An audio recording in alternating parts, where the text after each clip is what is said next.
Hey, Lobo Nation, welcome back inside the Lobo Lounge. I'm your host, Robert Portnoy. Our guest today is Associate AD for Student Development at the University of New Mexico, my friend Chris Baca. Chris, how are you doing today? I'm doing well. Thank you so much for having me, Rob. I appreciate it. So you're in your bedroom home office, is that what I see there? Yep, got the old bedroom office going on. I could live here. I actually have some protein bars and I got my coffee. There's no need for me to leave this bunker for at least 6 months. It is getting a little old though at this point, isn't it? How are you keeping yourself busy? I will tell you that my job hasn't changed very much. We're still doing all the things that we were doing previously, just remotely, and similar to what we're doing here. So I'm staying pretty busy, making sure our students are getting what they need and taking their classes and working hard and getting ready to go into finals, quite frankly. So you've probably gotten pretty familiar with these Zoom calls. Give the fans an idea of what your job looks like. What is your job description? You said it hasn't changed while you're quarantined, but what do you do?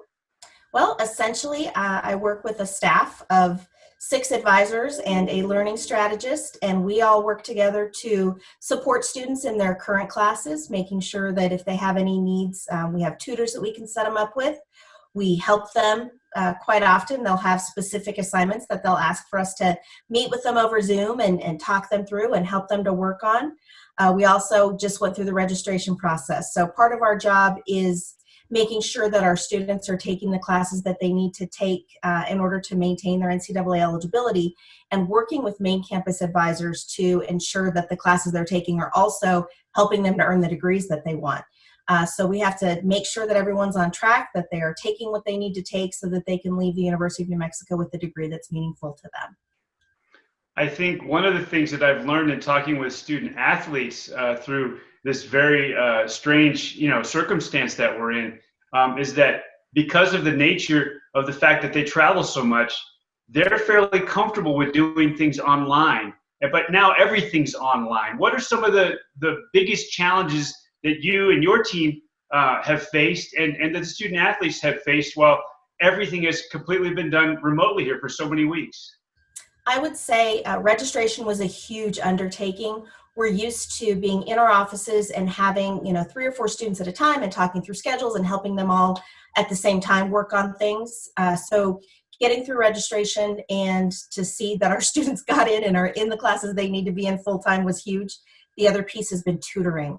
I have to give a shout out to our tutor coordinator, Joe DeBonis, who has done an incredible job moving what was not at all online. It was entirely in our offices to an online operation. We have students all over the world who are taking advantage of tutoring.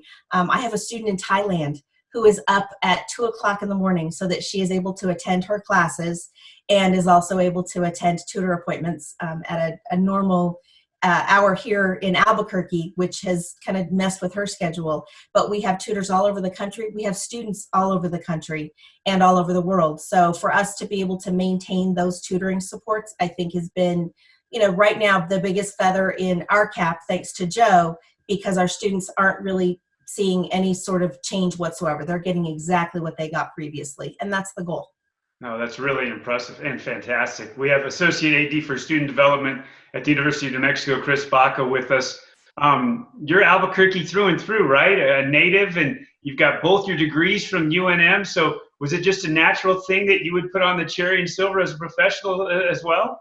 It's a dream come true is what it is. I was raised a UNM fan. My parents had football and basketball season tickets the whole time I was growing up. My sister and brother-in-law both attended UNM. My brother-in-law actually played golf here. When this opportunity came up, it was the perfect fit. I actually, in terms of my own career as a college athlete, the only thing that I lacked was really any athletic ability. I have a lot of enthusiasm for UNM, but no hand-eye coordination and no athletic prowess whatsoever. But other than that, I would have been the ideal student athlete. So it's a pretty good fit for me to be here.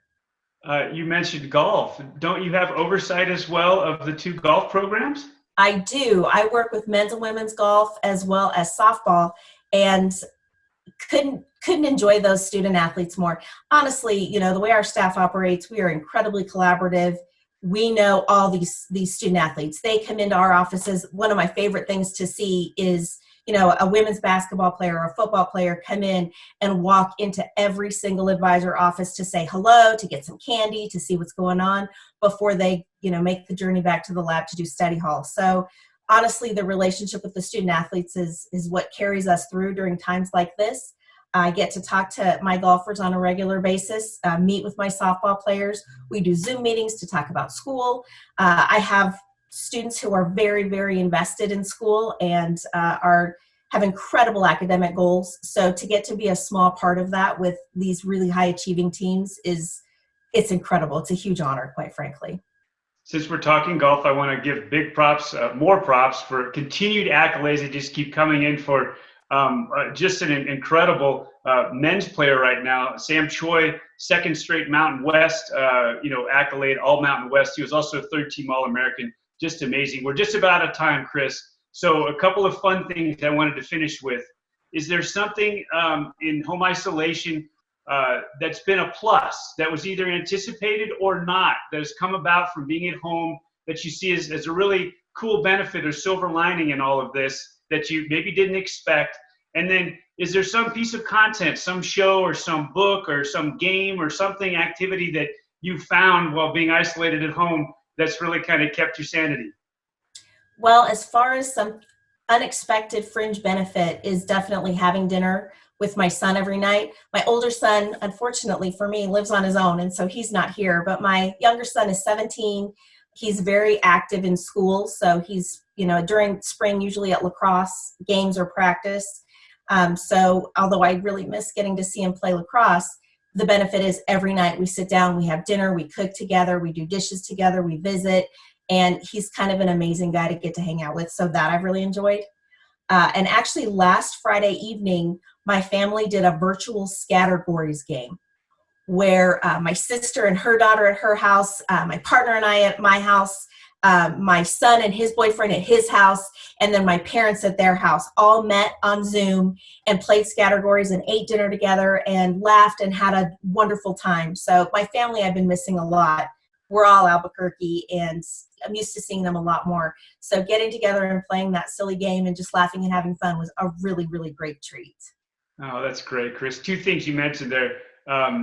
Definitely family time with immediate nuclear family, and more of that is definitely a benefit I'm hearing a lot. But also the separation from family members that you might get together with occasionally, but because of wanting to socially distance, not seeing them as often, that's been tough on a lot of people.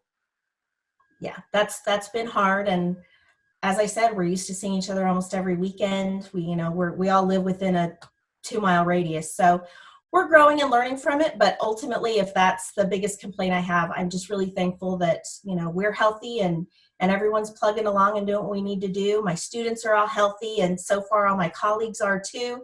I'm just hopeful that we can continue to move forward, and I just look forward to seeing my students again, because that's definitely the hardest thing. I get a lot of energy from being around them, and I miss my students. I love the Scattergories game too. That's fantastic. You're right, though. We can't wait to see them back on campus. Chris Baca, thank you so much for being with us. You stay safe and healthy, and I look forward to seeing you soon. Thanks, Rob. Same to you. I appreciate the opportunity. Go Lobos. Chris Baca, Associate AD for Student Development at the University of New Mexico. See you next time in the Lobo Lounge.